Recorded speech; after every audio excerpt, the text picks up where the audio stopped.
তুমি কি জানো উম্মত, আমি 23টা বছর টানা তোর জন্য কেঁদেছিলাম উম্মত।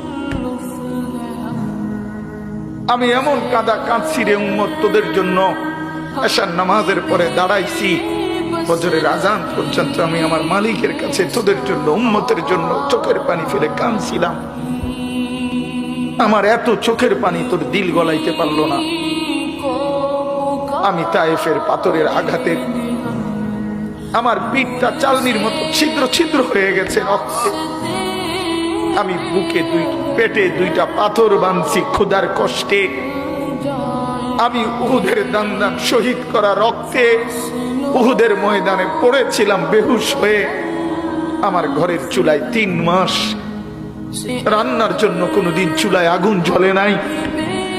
আমার এত চোখের পানি, এত রক্ত, এত ক্ষুধার কষ্ট, কিছুই তোর মন গলাইতে পারলো না, তোরে সেজদা দিতে পারলো না।